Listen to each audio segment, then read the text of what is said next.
سورة مباركة الفاتحة.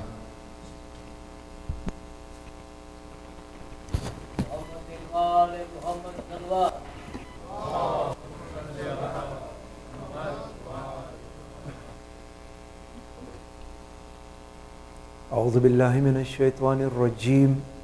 بسم الله الرحمن الرحيم. الحمد لله رب العالمين، والصلاة والسلام على أشرف الأنبياء والمرسلين، خاتم النبيين رحمة للعالمين بالقاسم محمد.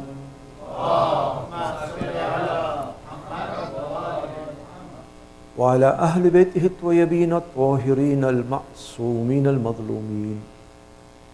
بعد، فقد قال الله سبحانه وتعالى في كتابه المجيد وقوله الحق: بسم الله الرحمن الرحيم. ولو تقول علينا بعض الأقاويل لأخذناه منه باليمين ثم لقطعناه منه الوريد. صلوا على محمد وآله.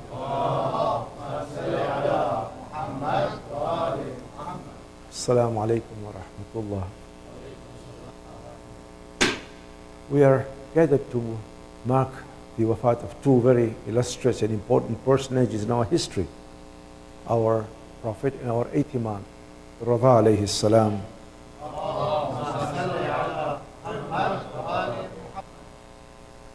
And I want to start off by talking about the Prophet himself. Many a time, one of the charges against the Prophet by the Arabs themselves was that he invented it, that this was never really a revelation. This is something that the Prophet himself came up with. And it's interesting that many of the charges against the Prophet are answered, but not by the Prophet, but by the Quran. In other words, it is Allah who not only listens to these charges, but responds to them. And therefore, they're not in the Sunnah, they're not in the Hadith, but they're in the Quran itself. And listen to this response when people say that the Prophet invented it, that there was never a revelation. وَلَوْ تَقَوَّلَ عَلَيْكُمْ السَّلَامُ وَلَوْ تَقَوَّلَ عَلَيْنَا بَعْضَ الْأَقَاوِيلِ. Had he forged any saying on our behalf, had the Prophet forged it, لَأَخَذْنَاهُ مِنْهُ بِالْيَمِينِ. We, that is Allah, would have got a Prophet first before anybody else. We would have got him by the right side. لَقَطَعْنَاهُ مِنْهُ الْوَرِيدِ. We would have cut off his aorta.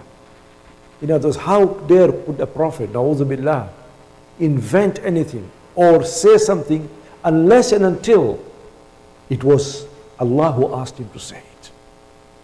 And the Quran goes further, not only to show the greatness of the Prophet, but also to demonstrate to us that the Prophet wasn't possessed. He was not crazy. He did not invent it. مَا صَاحِبُكُمْ بِمَجْنُونَ. Your companion, the Prophet, is not majnoon. لَقَدْ رَآهُ فِي أُفُقِ الْمُبِينِ. Because he saw the angel in the highest horizon. This is the Quran responding to the charges, and many other charges also, that the Prophet invented it or created it. Interestingly, one of the other charges against the Prophet by the Qurayshis was that how come he's so ordinary? How come he's not an extraordinary person? مَا لِهَذَا الرَّسُولِ يَأْكُلُ الطَّعَامَ وَيَمْشِي فِي الْأَسْوَاقِ. What is wrong with this Prophet? He is eating like us and he's walking in the streets. And again the Quran responds. This is in Surah Al-Furqan. That it is because we have created him, we have sent him to as human beings. Had we wanted to, we could have sent him as an angel, but only to the angels we have sent an angel. To a human being, not only did the Prophet, not only was the Prophet sent as a human being, but he was raised in this very same community that he was supposed to preach to. In other words, they knew the character of the Prophet right from the beginning.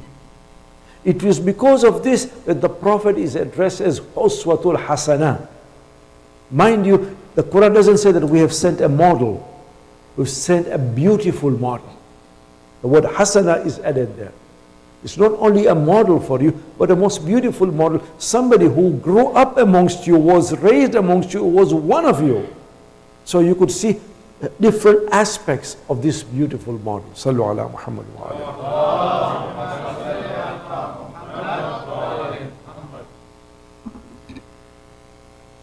And again, to this idea that the Prophet somehow invented this whole message. The Quran not only supports the Prophet, but asks us to use our own intellect in order to prove that the Prophet is true. It's very important for us to know the Quran is not only supporting the Prophet, but is asking us to ponder about it, using our own reasoning. And the Quran says, وَلَوْ كَانَ مِنْ غَيْرِ عِنْدَ اللَّهِ. If this message was from somebody else apart from Allah, لَوَجْدُ فِيهِ اِخْتِلَافًا كَثِيرًا. They would have found a lot of contradictions in it. Why? Because here was a person who was preaching that message for 23 years. Not for, just a few years here and there. Not for a few months. For 23 years. لَوَجْدُ فِيهِ اِخْتِلَافًا كَثِيرًا. They would have found a lot of contradictions in this message. Frankly, as you are aware, what we said 2 months ago, we can't even remember. But here was a person who had never been educated, had never been to school, was not an A+ student, but was a person who would go to the mountains and come down blazing with the Quran. What was interesting also was that his speech, the speech of the Prophet and the speech of the Quran were very different. He was never a poet. And yet you find, especially in the Meccan surahs, they are very poetic. They jog the conscience. It is very clear that when you look at the sunnah of the Prophet, the hadith of the Prophet, and compare the Quran, you will find a big difference in styles. Because one is from Allah subhanahu wa ta'ala. The others embody the actions and the speech of the Prophet himself. Sallu ala Muhammad wa ala.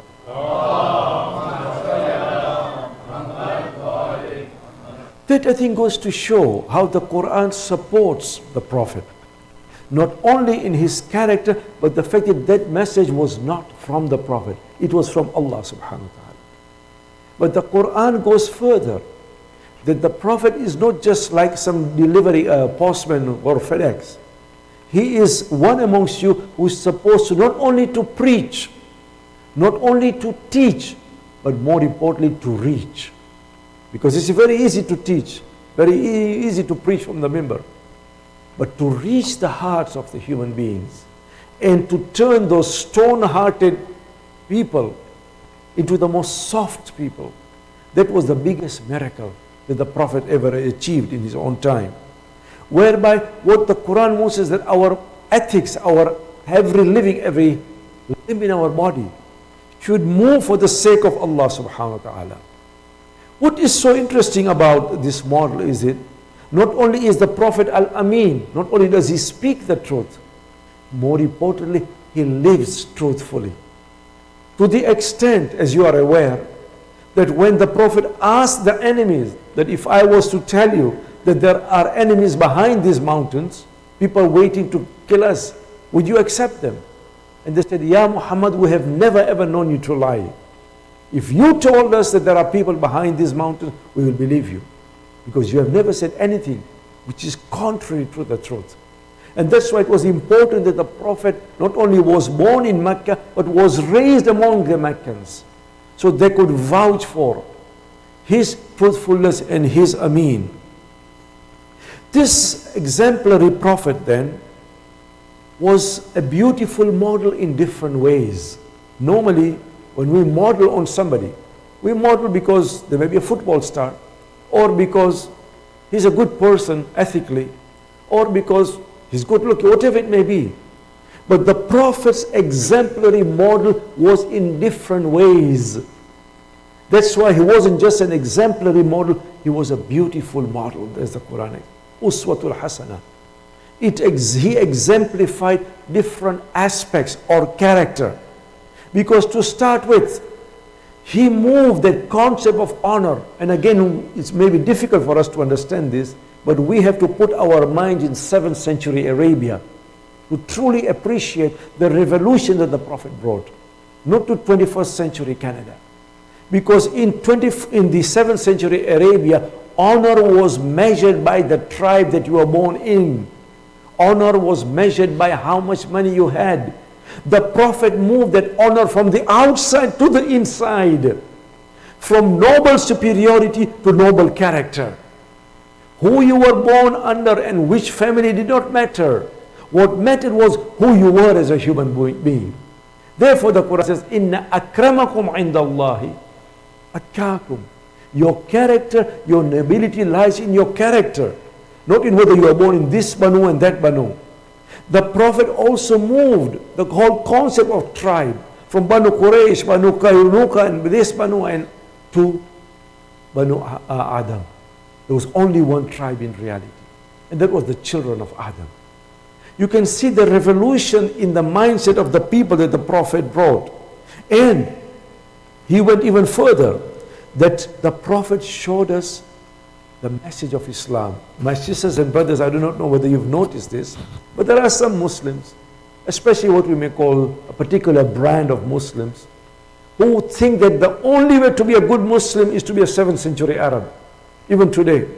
So they will walk, they will dress like a 7th century Arab, they will fold up their trousers, they wear what we call kanzu, those long thawb, as if in order to be a Muslim you have to be a 7th century Arab. The Prophet showed to us that Islam did not come to Arabize us, it came to humanize us. It did not come to Arabize us. It did not want to make us Arab. They already were Arabs. It came to humanize us. The Prophet wore those kind of clothing not because they were Islamic, but because they were Arabic. Do you think, for example, if Allah sent the Prophet to India, he would wear Arab clothes? Or if he sent them to China, would wear Arab clothes? No, because they would not be able to relate to him. He wore those type of clothing not because of Islam, but because he was an Arab. So you can be a good, cool Muslim, dressed in any way as long as it's proper, is ethical, it is modest, but he doesn't have to be Arab looking at all. Sallu ala Muhammad wa alayhi.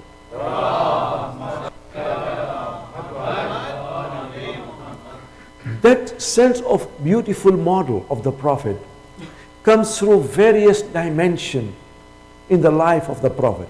He is a model not only in his character, but he shows us what or how to live as an orphan. And many a time children who are orphans, they do not have parents, they go off track completely. And yet despite being an orphan, never having seen his father, his mother died at the age of 6, yet he came out to be Al-Amin and Al-Sadiq, the most reliable person. That goes to show how to live as an orphan also. He was also a model of how to live uprightly and with dignity under extreme persecution and suffering. It was not easy, by the way, to live under the suffering that the Prophet brought. The moment he said, Qulu la ilaha illallah tuflihu, he was under extreme pressure. And yet, this is an important part, he never ever deceived his enemies. He could have said, these people have taken my houses, they've taken my property, I should cheat them. On the contrary, when he was about to leave for Hijrah, to go from Mecca to Medina, do you know what he did? He took all the amanat of the Qurayshis, his enemies, and gave them to Ali ibn Abi Talib. He says, when I leave, make sure that you give back, because the amanat must never become khiyanat. That's what we mean, that under extreme persecution and suffering, his moral character was upright at all time. He was the one who saw right in front of him his own uncles, his own people being killed in front of him. Not only because of the persecution, in the battlefield too. He was the one who saw that his own people, his own uncle's liver being eaten. Can you imagine how painful it was? And yet, this is the aspect of the model of the Prophet, why the Quran calls him a beautiful Prophet. When he attained victory, he showed how to be forgiving in victory. Because when the Qurayshis were there, in the footsteps of the Kaaba, after he had conquered Mecca, he tells them, what shall I do with you? And they said, Ya Rasulullah, you can do whatever you like. You can do whatever you like with us now. We are under your command. And he says, I will tell you what Yusuf told his brothers. Antum tulaqa. You are free. You are forgiven. In other words, he could easily have taken revenge On the contrary, we see that the Prophet is trying to create a culture of forgiveness, a culture of life rather than a culture of death. And that was a culture of death, by the way. Pre-Islamic Arabia was a culture of death, whereby if one person of your tribe was killed or injured, it was almost wajib within the tribal code of honor that you had to take revenge. If you did not take revenge, then your whole tribe's character was stigmatized. And yet the Quran came with the message, وَلَكُمْ فِي الْقِصَاصِ حَيَاةٌ يَا أُولِي الْأَلْبَابِ.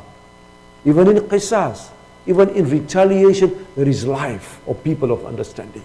Don't seek death, seek life. And therefore the Quran goes even further. Even the ihsan, amongst the ihsan, is to forgive and give away. Forgive the very same people who traumatized, who victimized, who persecuted the Prophet so much. And that's why he became a role model in different aspects of his life. Sallu ala Muhammad wa ala.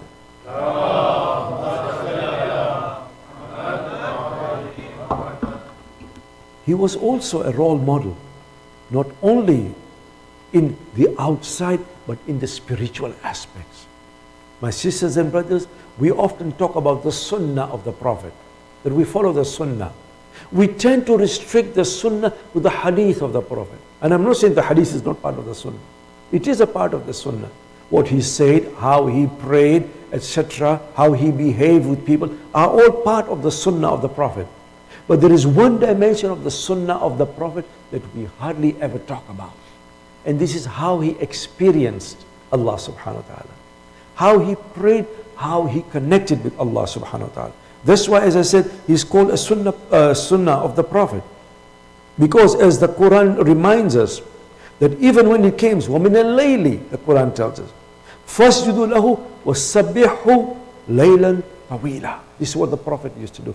And within the night, a portion of the night, فَاسْجُدُوا, do the sujood to him, and do the zikr of Allah. This is what the Prophet used to do in the middle of the night. And indeed, it's interesting how we get this idea of the spirituality of the Prophet. In what context we get it? Because one of the hadith, not reported in our sources, I should tell you, amongst the Ahlus Sunnah, that there are three things which invalidate your prayer if they are passing in front of you. Did you hear about that? Three things. You're praying, and if one of these three things, they pass in front of you, your salat is batil. We don't believe in this, by the way. Ahlus Sunnah do. One of them is a dog. One of them is a donkey or a woman. If a woman passes in front of you. When Aisha heard this, she said, now you have reduced us women to the level of dogs and donkeys. She said, the Prophet used to pray in the middle of the night and my leg was right in front of him. He had a very small room, by the way. His house was very small. To the extent that there wasn't enough room for the Prophet to go into sajda, he would move my leg when he would go into sajda. That shows us that this hadith, first of all, is wrong. And B, the spirituality of the Prophet, where he would wake up in the middle of the night and cry out to his Lord. And therefore, if the Quran backs him even further in his spiritual model, as it says, وَمِنَ اللَّيْلِ فَتَحَجُّدْ بِهِ نَافِلَةً. And in the deepest part of the night, do the tahajjud. Tahajjud is the Salatul Layl. Asa an yab'athuka rabbaka maqamun mahmud. So that your Lord can raise you in an elevated status. You want to be elevated? One of the things that you'll have to do is give up a portion of your night and remember your Lord. Sallu ala Muhammad wa ala Muhammad.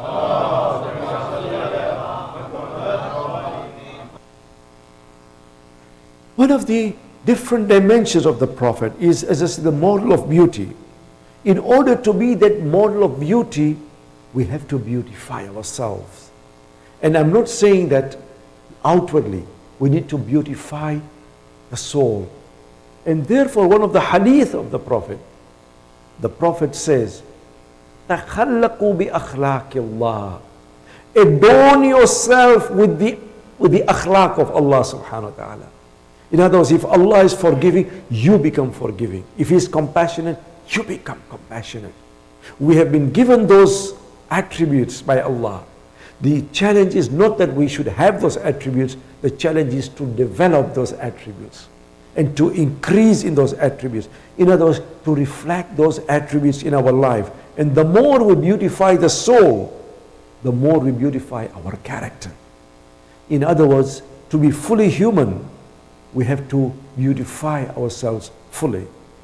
Somebody wrote this, and many a time, we know these things, but it's only when somebody puts it in a very beautiful way that it really strikes us. The author is Sayyid Hussain Nasr. Some of you may have read his book. But he put it so beautifully, and I'm sure we all know this, but the way he put it was just amazing. He says, the heart of Islam is the Islam of the heart. The heart of Islam is the Islam of the heart. In other words, the Islam of the soul. It is the soul of Islam. In other words, how to beautify ourselves. My sisters and brothers, the way to Allah is through humanity. And the way to humanity is through Allah. Because you cannot separate the two. And the Prophet showed this to us many a time. Remember this particular hadith. The Prophet says, Man la yarhum, la yurham. Man la yarhum, la yurham. The one who shows no mercy to others cannot expect any mercy from Allah subhanahu wa ta'ala. You want Allah to be merciful to you, and you have to show mercy. Many a time, as I said, we sometimes learn from our students. One of my students wrote something that was amazing. He is writing on Dua Kumail, and he says, Allah did not just create the world, He mercified the world. When you think about it, you say, my God, he's right. Because the very first statement in Dua Kumail, Allahumma inni as'aluka bi rahmatika allati wasi'at kulla shay. Allah, I ask you by your mercy which covers each and everything, not each and every person, not each and every being, each and everything. In other words, Allah not only created creation, He mercified creation. And therefore we also are supposed to reflect that character or that particular part. My sisters and brothers, the spiritual virtue of ihsan, as I've called it many a time, of beautiful deeds, is to be able to see Allah or to feel the presence of Allah at all time. And it's again very interesting, sometimes you read the Quran and you come across this verse, but it never strikes you the same way the second time as it strikes you the first time. Because the more we read the Quran, the more the Quran opens itself in front of us. This particular verse, I must admit, I read it a few times, but it's only later on, I said, my God, I never missed or never understood the Quran in this way. It is in chapter 29, verse 69, where the Quran says, وَالَّذِينَ جَاهَدُوا فِينَا لَنَهْدِيَنَّهُمْ سُبُلَنَا. That those who do jihad towards us, in other words, those who struggle for us, will most certainly guide them in our paths. We knew all that. But there is a certain aspect of this verse. وَإِنَّ اللَّهَ مَعَ الْمُحْسِنِينَ. Allah is with those who do beautiful deeds. Allah doesn't love them. He is with them. As I said, the way to God is through humanity. And this is exactly how the Prophet lived his life. What was through humanity, through the kindness. And therefore, one of the things that we find about the life of the Prophet was that he never arrogated himself. He never showed himself to be above others, to the extent that when he was seated with others, he was not dressed in any way differently from others. Neither he was seated above others either. You would enter the room and you'd ask, where is Muhammad? And he's seated right in front of you. That goes to show, I think, that the character and the humility of the Prophet. And as we are told that in order to do good, we must become good. We must infiltrate, or we must actually embody or inculcate those values within us. Sallu ala Muhammad wa ala.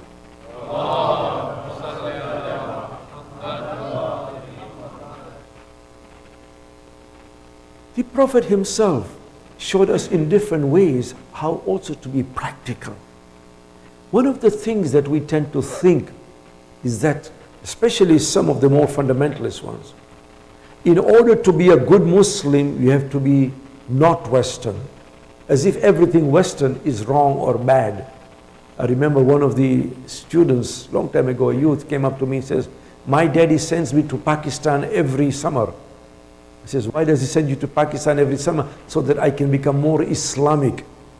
I'm like, he doesn't send you to Pakistan to be more Islamic.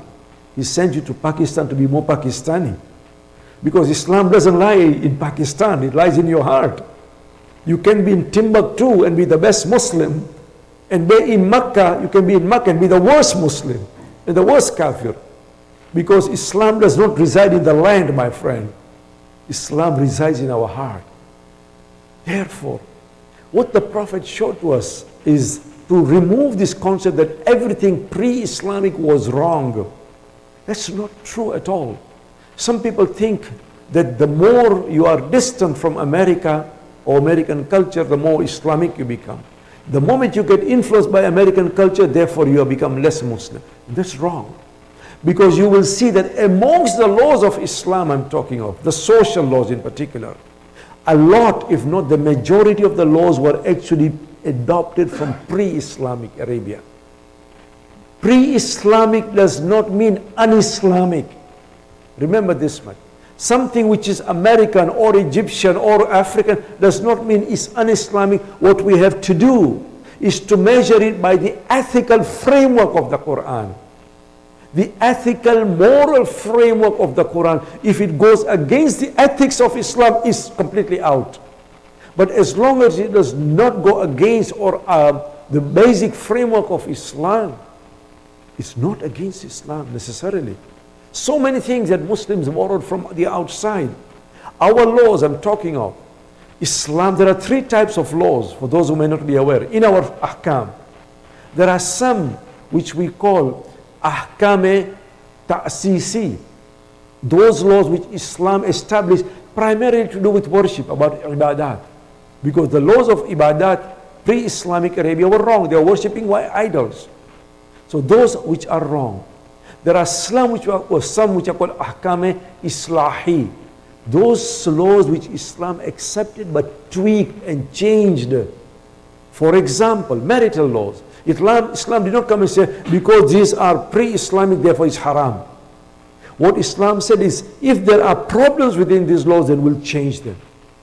So for example, and the gents don't like me to talk about this, but the ladies love me to talk about it, mahr. I hope you've given your mahr to your wife. Huh? In any case, before the coming of Islam, the mahr was given to the bride's father. The whole concept of mahr is pre-Islamic. It came from before Islam. But Islam said, no, this mahr should go to the bride herself, not to the bride's father. So, and there are so many business laws, for example, laws on blood money, which Islam adopted. There are some which Islam totally, completely eradicated, like female infanticide, killing of female children.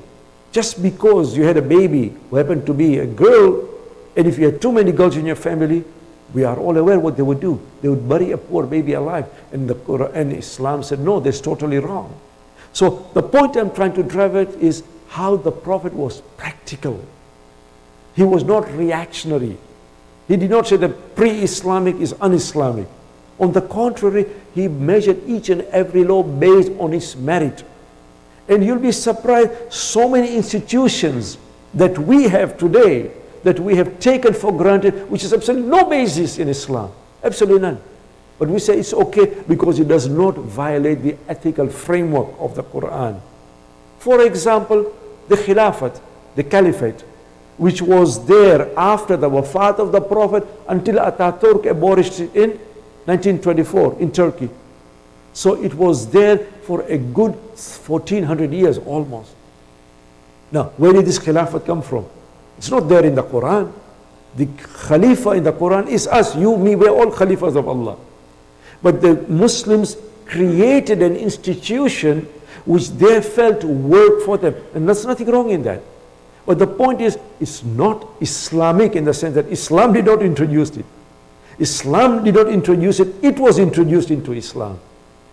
Similarly, the dome. Now we take the dome for granted. Every mosque you go, there is a dome. Now these Wahhabis, everything they see which is not the time of the Prophet, bid'ah, haram. And how many domes are there in Saudi Arabia? These domes came at the time of the Ottoman Turks. There's nothing Islamic about it. The minarets, similarly, there were no minarets at the time of the Prophet. You go, for example, to the mosques, there are writings of the Quran. Nothing wrong in that. But there was no writings of the Quran at the time of the Prophet. You know, it is amazing how the parochial mindset of some of these fundamentalists are and have been, and how the Prophet tried to loosen their minds, to open their minds. You know, this microphone, well, we all use it today, take it for granted. But when it was first instituted around the 1940s, one of the Muslims took the microphone and said, this is a very good idea. At least we can hear what the Imam is saying when he's reciting in Mecca. Mecca is a big place with so many people going there. He took it there. And when he asked the Imam of the mosque in Mecca, the Grand Mosque, to use it, he says, haram, haram, bidat. Why is it haram? It wasn't there during the time of the Prophet. While he was talking about it, and there was a big commotion, the king was there of Saudi Arabia. The king said, what is the problem? He says, this guy has introduced this thing they call microphone. We told him it's haram, it's bidat. The king said, yes, it's haram, it's bidat. But the king was wearing glasses. So that person, Hassan al-Banna, was very clever. He says, but you're wearing glasses. That was not there at the time of the Prophet. But this is haram too, take it off. The king said, but I need this to see. He said, we need this to hear also. If you need your own glasses to see, we need the microphone to hear. Immediately the bidat became a sunnat. Immediately was accepted. It goes to show how reactionary some people can be. But the Prophet himself was a very practical person. That's why, as I said, just because something was new, he did not say that this is un-Islamic. One final point before we talk about Imam Ar-Radha, to show you the practicality, how he became a beautiful model. During the time of the Khandaq, the battle of the Khandaq, you've heard, the trench. Whose idea was it to dig a trench around Medina? Salman al-Farisi. Why? Because he said, this is what we do in Persia. The Prophet said, this is a very good idea. He did not say, haram, bidat, we never done this, and this is not in the Quran, and that is not part of my sunnah. On the contrary, anything which works, anything which helps Muslims, anything which is to the benefit of humankind is okay as long as it does not violate the ethical framework of the Quran. This is the practicality of Islam. Sallu ala Muhammad wa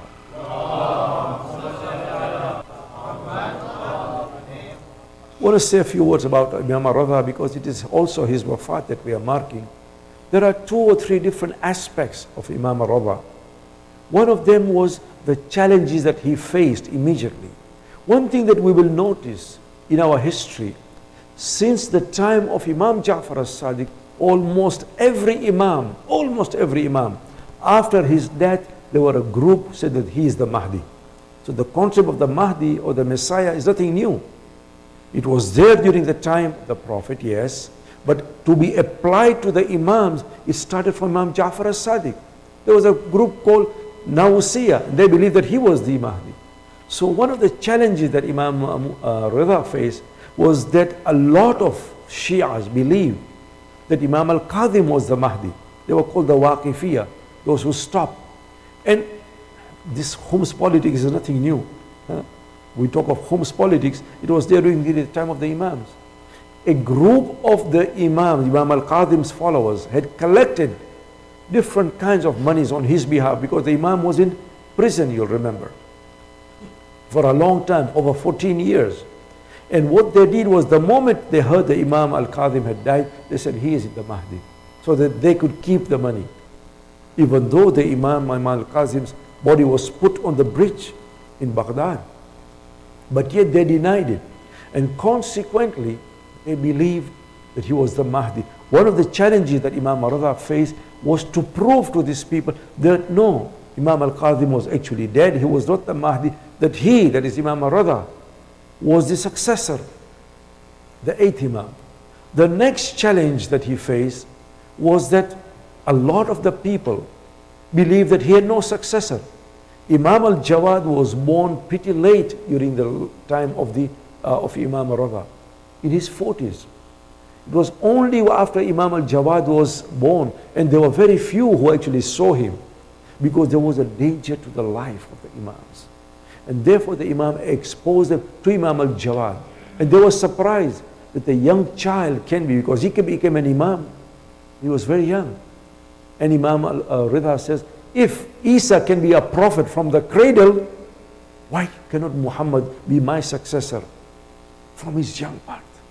That was a second challenge that he faced. The third challenge, and there are different challenges that we may not even be able to fathom or understand, was the proliferation and the creation of various kinds of hadith. Let's not forget the Imams were living in Medina. From the time of Imam al-Hassan, who came back from Kufa, he lived in Medina, that's why he is buried in Medina. Imam Hussein, of course, is in Karbala. Imam Zain al-Abidin, Imam Muhammad Baqir, Ja'far al-Sadiq, they were all living in Medina. It was only Imam Musa al-Qadim was called in Baghdad, but Imam Radha was living in Medina initially. A lot of their followers, and this is something we have to bear in mind, the center of the Shias was not in Medina in those days. It was in Kufa. Kufa today, if you go, is historic, but we don't see anything. When I go to Kufa, I try to look for the history, the ruins of the Sahaba of the Imam. You don't find anything. But that was the center of Shia activity, was Kufa. And that was where a lot of hadith were being fabricated also. And therefore, people would come from Kufa. Some people would come from Khurasan. Some people would come from Samarkand. You know Samarkand? Central Asia, Uzbekistan, that area. They would come to Imam al-Radha in Medina. He says, these are the hadith that we have been related. These people are claiming that these are your fathers and your grandfathers' hadith. Are they true? The Imam would say, no. These people have fabricated many of these hadith. So to weed out hadith, and therefore it is very important for us even today, just because you are hadith, you hear this hadith and that hadith, be careful in accepting the hadith. In fact, our Imams repeatedly told us that you measure our hadith with the Quran itself. You find the hadith goes against, explicitly, against the Quran, then don't accept it. That doesn't mean that because we are not specialists in the field, we just go around rejecting hadith. But we have to be careful in accepting it also. Some people, because they say, Qala Rasulullah, Qala Ja'far al-Sadiq, etc., and they say, oh, the Imam has said this. Make sure that it goes with the Quran, not against the Quran. Sallu ala Muhammad.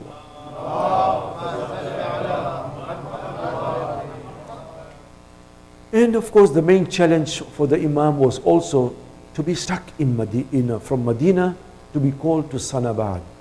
And that was the time, the capital. And we are aware, and we've said this many a time, that this was all a ploy by Ma'mun to try and get the Shia on his side. And it's very interesting that on the day of the coronation of Imam al-Radha, in Marv, as it was called, and by the way, the Imam, contrary to what we may believe, was not wearing a black turban. Huh? These black and white turbans are much later thing. There's nothing controversial, I'm saying. I've studied the history of turbans, and the color of the turbans of the Alids, that is the Imams, etc., was different colors. Black was one of the main ones, no doubt. But the Imam, actually, Imam al-Radha wore a white turban when he went for the coronation. So black and white, as we say, the curved turbans, that's a much later thing. Probably came in the time of the Safavids. But that's a different issue. The Imam was walking in the streets of Marv when people were praising him and adulating him. This is the whole purpose of the Imam, is that he does not accept praise for himself, because all praise is to Allah subhanahu wa ta'ala. So what he did was he started the takbir, Imam al-Radha did. As he did, everybody started doing the takbir of Allah, to the extent that Marv was shaking with the dhikr of Allah subhanahu wa ta'ala. This is the whole purpose of the Imam, for people to remember Allah subhanahu wa ta'ala. And as the people came to congratulate Imam al-Radha for become what we call Janishin, the successor to Ma'mun, somebody comes to him and he says, Bakhin Bakhin Yabna Rasulullah. Madaini came up to him. And the Imam says, don't believe this. This is all a ploy. This is a ploy by Ma'mun. And sure enough, because of the revolt from some sections of the Ahlus Sunnah in the West, that is in the Baghdad section, because they did not want the Imam to succeed Ma'mun, Ma'mun planned the poisoning of the Imam. Not just once, but repeatedly, to the extent that the Imam became sick and very sick. He would throw up, and he knew very well that the time had come for him to leave this world. The Prophet also died in the arms of Hazrat Fatima. Imam Ali was there. The Imam himself, Imam Ar-Radha, died peacefully, although with great difficulties. But at least he was not killed in battle. But come to Karbala, Ya Rasulullah, Ya Imam Ar-Radha, and see what happened to Imam al-Hussein. On the day of Ashur, Imam repeatedly brought the Quran to his enemies. He beseeched them, why are you killing me? What is wrong with you? But they would not let go, to the extent that Shimr says, oh Hussein, we do not want to hear from you. It is either the bay'ah to Yazid or we will kill you. The Imam says, Wallahi la yakunu dhalika abada. That will never ever happen for me to give my hand in the hand of Yazid. A time comes, Azadar and Hussein, on the day of Ashur, where the Imam comes back to the tent, all alone, and he cries out to his Lord, oh my Lord, it's a time on the day when all my friends have gone now. My enemies are rejoicing. They have killed my companions. They have killed even my little child. I turn to you only, oh my Lord. You are my only trust, my only confidant. Everything that I have given in your way, oh my Lord. I have sacrificed everything for you. He comes to Zainab. For the final time, this brother and sister are talking to each other. You know what Imam Hussein does? First of all, Bibi Zainab says, come closer to me, oh my brother. And she starts kissing the neck of Imam Hussein. Why are you kissing my neck, oh Zainab? She says, this is the wasiyah of our mother. She said to me, oh Zainab, on the day of Ashur, kiss that neck of Hussein on which the knife of Shimr will go. Hussein then takes the hand of Zainab and starts kissing her wrist. Why are you kissing my wrist, oh my brother? He said, this is also the wasiyah of our mother, that on the day of Ashur, kiss those hands and those wrists on which chains will go, ropes will go. Azadar and Hussein, look at the bravery of Zainab, because a time comes when she comes out from her tent. What does she see? A mal'oon, Shimr, some say Sinan, sitting on the chest of Hussein. Hussein is surrounded now, he's all alone. But Zainab, in the most difficult time, she turns to the army and she says, oh people, is there a Muslim amongst you? 3 times she asked that question. When nobody answered, then she turns to Umar ibn Sa'd. Ya ibn Sa'd, ayuqtalu Abu Abdullah wa anta tanzur? Will Hussein be killed while you are watching? Azadar al-Hussein, his head went on the spear. Zainab was tormented. She had to see Hussein's head at the end of the spear, from Karbala to Kufa, Kufa to Sham. But I want to end this majlis with final anecdote. When the Kafilah, when they were returning from Sham to Karbala, after Zainab had gone to Karbala and cried at the grave of her brother, when the Kafilah was about to leave Karbala to go towards Medina now, Zainab is looking to make sure that all the ladies and the children are on their camels. She finds that there is one camel which is empty. She knows that one lady is missing. She looks around Karbala, she sees a little tent, and she hears the voice of a woman crying. Zainab goes to the tent. She goes inside the tent. She says, Umar Rubab, we are leaving Medina now. Come with us. Umar Rubab says, oh Bibi, how can I leave my asghar here? Umar Rubab stayed in Karbala for 1 year after events of Karbala. Ala la'natullahi ala qawmi al-zalimin. Madam ya Hussein.